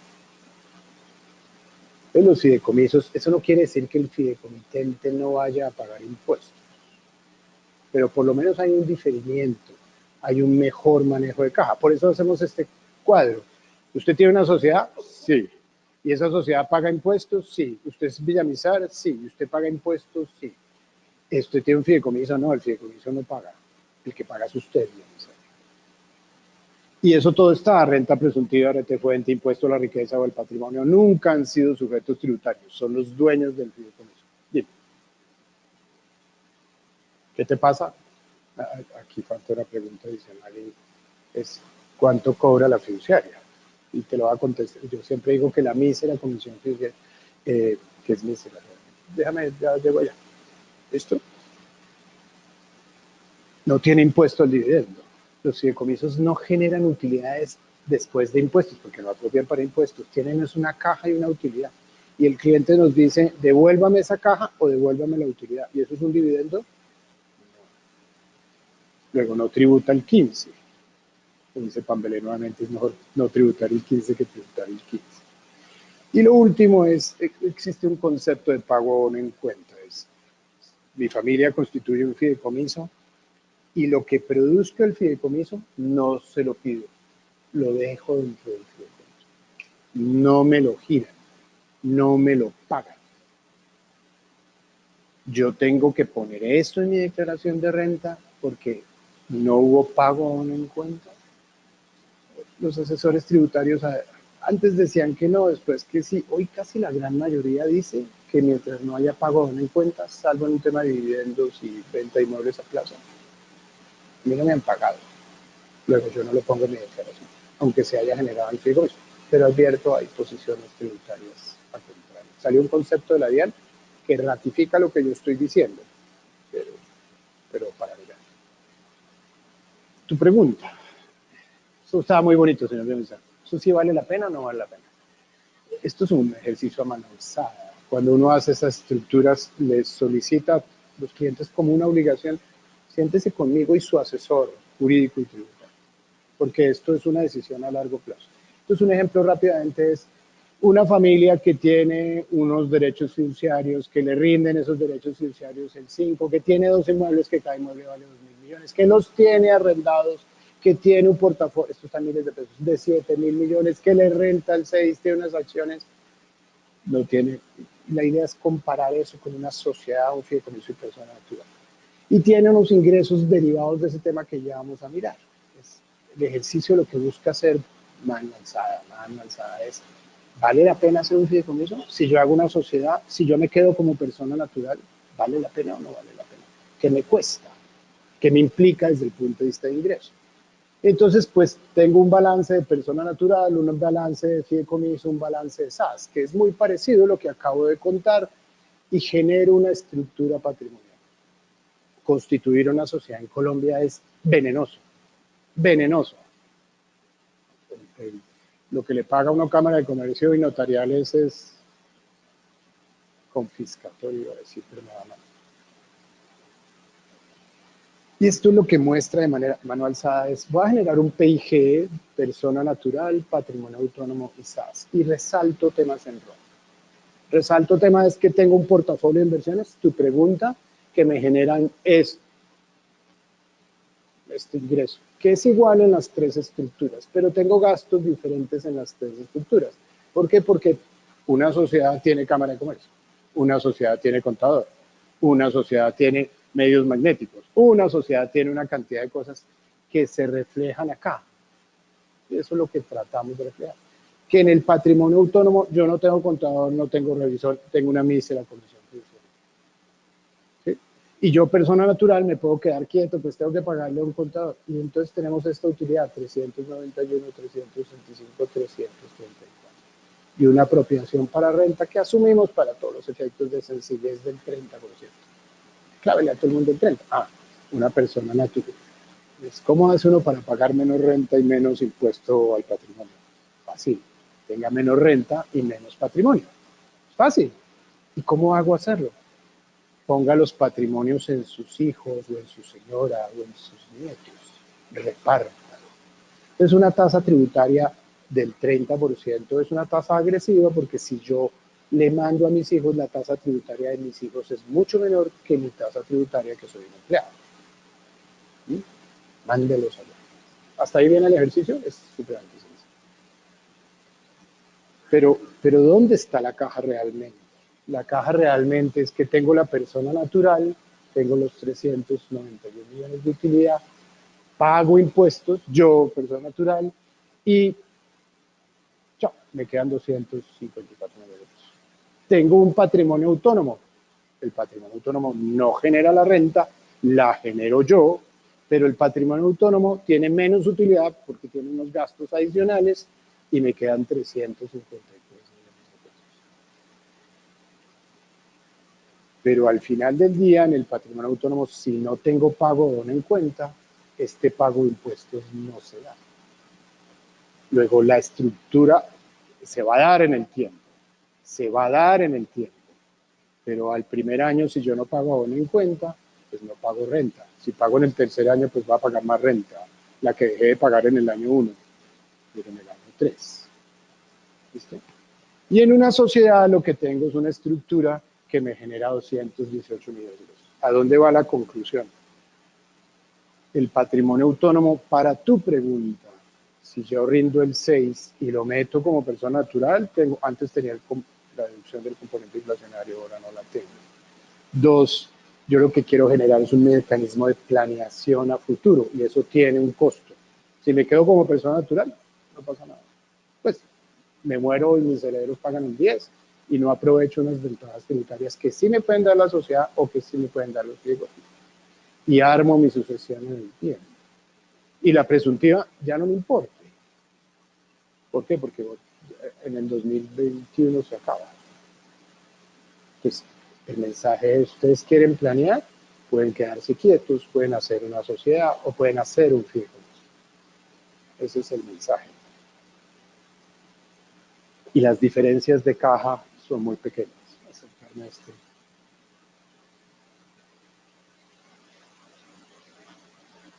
Entonces, esta es la conclusión. ¿Los fideicomisos sirven? Sí. Después de la reforma tributaria, sí. Para normalización de lo que está planteando la reforma, sí. ¿Puedo liquidar mi sociedad de familia que ya tengo para constituir un fideicomiso? Sí. ¿Eso cuesta? Sí. Pero sirven en esa estructura y la reforma tributaria generó aspectos positivos en su gran parte en relación con los fideicomisos, no necesariamente como persona natural. Ahora sí, muchas gracias. Preguntas, todo lo que necesiten, encantado. Don Lucas, aprovechen a don Lucas aquí con todo ese conocimiento tributario. Muchas gracias.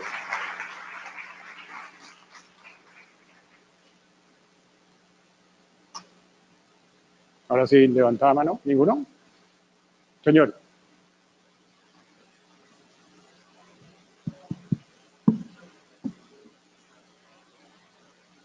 Lucas, suyo. Sí, no, hay una norma expresa. La pregunta es, ¿qué pasa con la comparación patrimonial? ¿Qué es la comparación patrimonial para los que no sepan? Comparación patrimonial es un sistema que tiene la DIAN en donde básicamente si ven que el patrimonio de una persona crece sustancialmente de un año a otro sin que haya una justificación del crecimiento, dicen, le comparo patrimonialmente los dos patrimonios y digo, ese aumento que no está justificado, hay lugar a explicar la justificación, tiene una tasa de tributación, va como renta líquida agravada.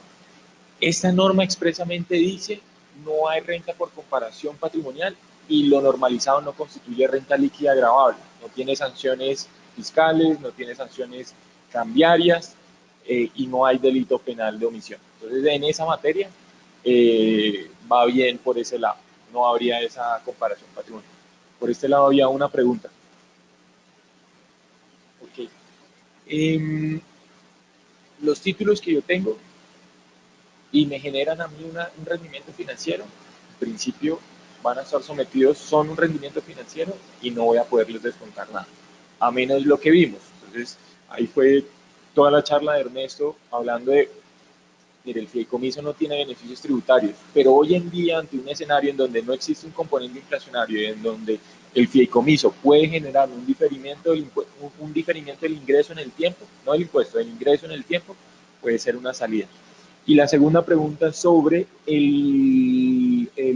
Yo agregaría, perdón, un tema de los subederes no, pero mientras no haya pago en cuenta para una persona natural como son los pensionarios, que me pagan al final porque capitalizan y capitalizan y capitalizan, sí tendría ese beneficio para una persona natural. Cuando se le venza el pensionar va a tener un cerro así, véndalo antes, pero sí. Y el segundo es el valor que debo tomar de impuesto al patrimonio. Básicamente la norma habla de costos fiscales a 1 de enero. Eso es lo que hay que saber. La norma se refiere sí a las normas de renta, pero el impuesto se genera el 1 de enero. Entonces, ¿eso qué significa? Que básicamente voy a tomar costos fiscales, prediales, todo lo que ya yo voy teniendo dentro de mi declaración de renta es básicamente el mismo que llevo dentro del impuesto al patrimonio. ¿Hay otra pregunta? Acá hay otra pregunta. Sí, señor. Sí, señor. Caben las dos personas, entonces, por ejemplo, una persona natural que ejerce una profesión liberal, entiéndase abogado, médico, odontólogo, todas las profesiones liberales, caben dentro de esa posibilidad y les da ese camino para organizarse. Entonces, ponga usted una persona natural, médico, en donde la tarifa máxima que puede pagar es del 11% sobre los ingresos brutos, pero acá en el régimen ordinario puede ser del 39%.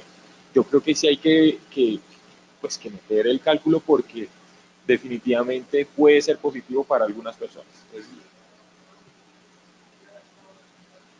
Claro que sí. Hay unos tiempos, como este es el primer año de régimen simple, yo me puedo suscribir hasta junio, creo que está el límite para este año. De resto siempre va a ser en enero, pero ese año hasta junio. Yo puedo perfectamente en jurídica meterme ahí y estar sometido a ese impuesto y a esa tarifa. No, ninguno, no cambió la norma, no. Era la duda que existía de que si el fideicomiso generaba caja y no me la giraba, yo tengo caja, siempre ha existido. Lo que sucede, como conté, es que cada vez más los asesores tributarios consideran que mientras no haya giro de esa caja, pues no estoy grabado porque yo no llevo contabilidad de causación. Entonces, y además para las sociedades que en esta tierra se usaba mucho, para las sociedades la norma siempre ha sido la misma. Coja el fideicomiso y mire qué se causó allá y póngalo en su declaración de renta. No es contra caja porque usted lleva contabilidad de causación, pero comparto, no cambió. Simplemente se ha ido reafirmando de que hay un diferido. Pero no los de médico, lastimosamente no. No porque... No, no. No porque el fideicomiso no ejerce, como dice Lucas, que esa frase me sonó como del año 37, una profesión liberal. De eso no existe ya, Lucas. Yo no puedo Yo no puedo trasladar mis ingresos de médico, de abogado a un fideicomiso porque el fideicomiso no los presta. Sí, o sea, yo, perdón la palabra, la frase, yo no le puedo mamar gallo a la norma. Usted, señor médico, usted genera el ingreso. No, es que quiero que entre al fideicomiso. No, no, no. Porque el que ejerce la labor es usted. Ejemplo contrario, yo tengo un local que yo arrendé. Si lo arriendo a través del fideicomiso, el ingreso es del fideicomiso. La depreciación es del fideicomiso. La cuota, yo siempre pongo un ejemplo malo. Yo tengo 5 apartamentos y los arriendo directo. Uno de ellos se lo arriendo a una amiga de mi señora. La amiga de mi señora no paga. Yo llamo a cobrarle a la amiga de mi señora, ¿qué me pasa? Mi señora me regaña. ¿Sí o no? 2, meto los 5 apartamentos a un fideicomiso. ¿Quién arrienda? El fideicomiso. La señora no paga. ¿A quién regañan? Pues vaya, regaña el señor allá de la fiduciaria. Eso genera una relación de causalidad, pero yo no puedo hacer a través de un fideicomiso, nos meten a la cárcel, porque estoy generando una estructura inadecuada. El fideicomiso, si puede ejercer la actividad, mete el ingreso. Si no puede ejercer la actividad, no mete el ingreso. No sé si contesté. Acá había otra pregunta. Todas. Perdón, Lucas. El trámite dicen que tiene una serie de efectos. Sí. Es más, por ejemplo, para el componente inflacionario, ¿las entidades financieras van a demandar la ley por la tasa diferencial? Sí. Hay un proceso de demanda porque el componente inflacionario ataca el ahorro del público, que es un derecho fundamental de las personas. Sí. Sí, en este país existimos muchos abogados y jueces. Pero puede salir cualquier cosa. Dicen que el trámite sí tuvo un defecto, porque la Cámara no revisó lo del Senado y debería haberlo revisado, y, entre otros. Pero Aprobó en bloque. así es, y eso no se debería hacer. artículos aprobados. Lo que dice el Senado está bien, listo, aprobado. Más preguntas. Muchas gracias. Muy amable. Muchas gracias a todos.